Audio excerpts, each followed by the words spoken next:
Selamat datang di Novel Story, channel yang menceritakan novel berjudul Aku Bukan Menantu Sampah. Jangan lupa subscribe dan like. Sekian dari Mimin, silahkan menikmati ceritanya ya. Aku Bukan Menantu Sampah, bab 479 harga selangit. Rocky tertegun, tapi kemudian dia berkata dengan tenang, 200 miliar kan tidak masalah, kamu keluarkan dulu bunganya, aku ingin lihat apakah masih utuh atau tidak. Tentu saja tidak ada yang rusak.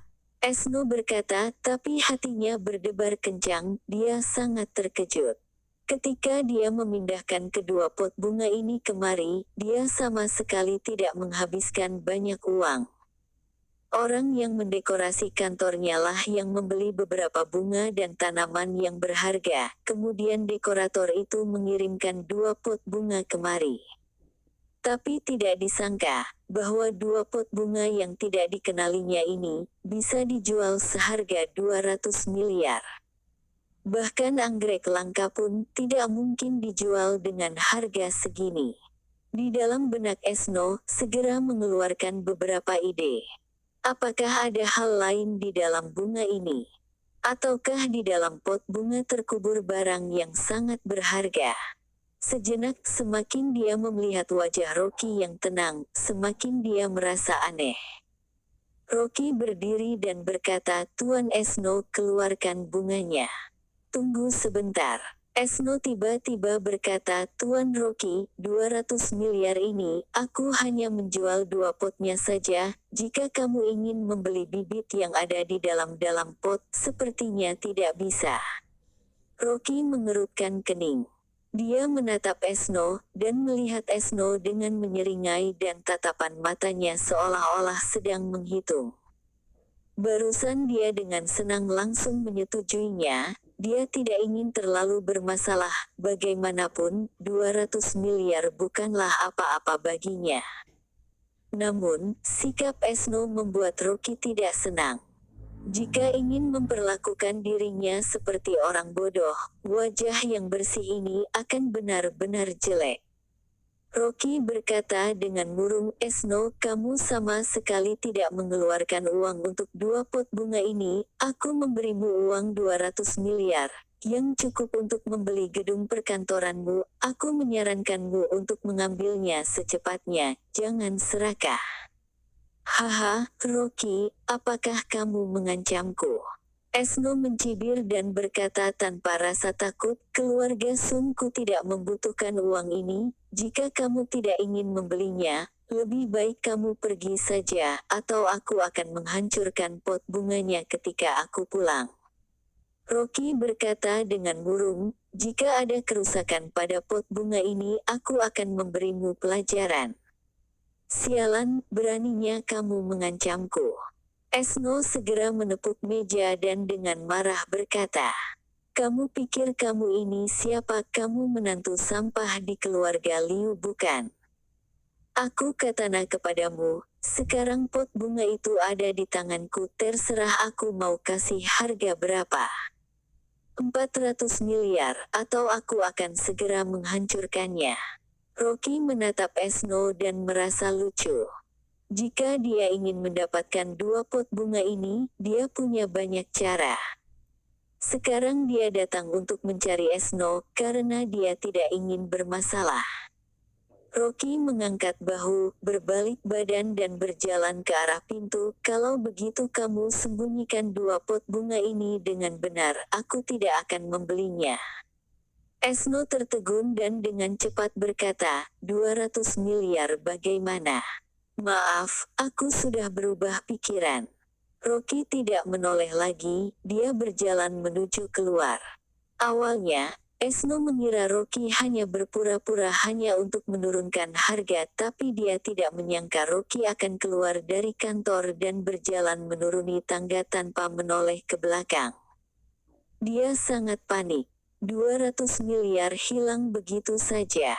Esno mengejarnya dan berteriak, Tuan Rocky, kita bisa membicarakannya lagi, bagaimana kalau 160 miliar?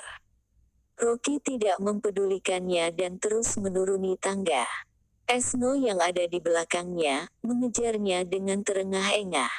100 miliar, kamu memberiku 100 miliar, dan aku akan segera memindahkan bunganya ke rumahmu. Bagaimana kalau 80 miliar?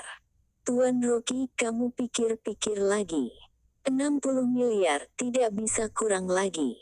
Esno yang ada di belakangnya terus berteriak, Rocky masih tidak menghiraukannya. Daripada memberikan uang kepada orang-orang seperti itu, lebih baik dia menyumbangkannya. Dia punya banyak cara untuk mendapatkan 2 pot bunga ini kembali. Melihat Rocky bersikeras untuk tidak membeli, Esno sangat panik, dia sangat menyesal. Jika dari awal tahu akan seperti ini, lebih baik dia menjualnya dengan harga 200 miliar daripada meminta harga selangit. 200 miliar.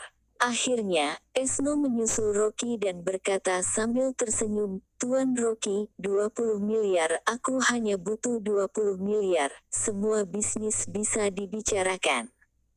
Rocky menatap Esno dan berkata dengan murung, aku sudah memberimu kesempatan, sekarang aku tidak akan memberimu uang sedikit pun. Kamu. Esno terdiam, wajahnya segera berubah, dan berteriak, kamu mempermainkan aku ya. Rocky berkata dengan murung, jika aku mempermainkanmu, memangnya kenapa? Ini satu-satunya cara untuk mengakhiri keserakahan. Sialan. Jangan mengira tempatku ini adalah tempat yang bisa kamu datangi dan pergi sesuka hatimu. Esno berteriak, jika kamu tidak menyerahkan uang 200 miliar hari ini, jangan berharap kamu bisa pergi dari sini. Selesai berbicara, dia memanggil penjaga keamanan pabrik farmasi. Belasan penjaga keamanan berlari dan berdiri di depan Rocky. Rocky tersenyum tenang, dia membungkuk untuk mengambil sehelai daun di atas tanah. Esno segera mundur ketakutan beberapa langkah, dan berkata, apa yang ingin kamu lakukan? Rocky mengabaikan, dengan santai menekan ke dinding, berbalik badan untuk berjalan menuju gerbang. Bocah ini. Esno marah dan langsung berteriak kepada penjaga keamanan untuk menghentikannya. Pabrik farmasinya hampir tutup, dan para penagih hutang memburu hutang kemana-mana, dia harus membuat Rocky mengeluarkan uangnya. Penjaga keamanan pabrik farmasinya bukanlah orang-orang penakut, mereka adalah gangster, jangan berharap bocah ini pergi begitu saja. Tapi setelah Esno memberi perintah, semua penjaga keamanan di depannya tidak bergerak. Esno marah dan berteriak, kalian tuli ya. Aku memerintahkan kalian untuk menghentikannya. Seorang penjaga keamanan bergetar dan berkata, Tuan Esno, lihat ke dinding. Ada apa di dinding? Esno dengan marah menoleh dan tertegun, kemudian keringat dingin mengucur di punggungnya. Melihat daun tertanam di dinding bata yang keras. Itu adalah daun yang baru saja diambil oleh Rocky. Daun ginkgo sudah benar-benar kering dan rapuh, namun daun yang mati ini benar-benar tertanam di dinding bata, dan sama sekali tidak hancur, sama seperti fosil. Dan dinding bata tersebut benar-benar tidak memiliki retakan apa-apa, dan hanya ada daun mati. Hembusan angin bertiup. Dinding tersebut tiba-tiba runtuh, menimbulkan debu berwarna merah. Separuh dinding bata langsung berubah menjadi abu. Tanah dipenuhi dengan abu, dan daun mati yang tertancap di dinding tersebut masih utuh. Wajah Esno berubah, menatap abu di tanah, dia tidak bisa mengucapkan sepatah kata pun, dan seluruh tubuhnya gemetaran.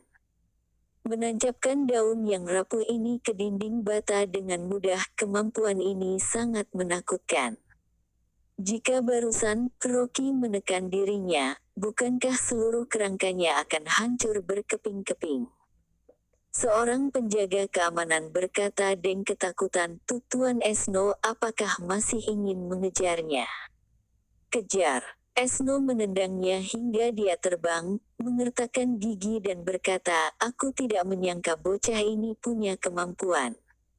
Bagaimanapun, pot bunga ada di tangan aku tidak takut, dia pasti akan datang dan memohon kepadaku." Dari kemampuan Rocky, dia sudah melihat bahwa 2 bunga dalam pot ini sangat penting bagi Rocky. Dirinya harus menyembunyikan bunganya dengan benar, berapapun harganya, dia harus menjualnya daripada tidak sama sekali. Terima kasih telah menonton, jangan lupa like, komen dan subscribe ya teman-teman agar saya semangat melanjutkan novel ini. Jika ada yang kurang baik silahkan komen di bawah agar saya memperbaikinya. Sekian dan terima kasih ya.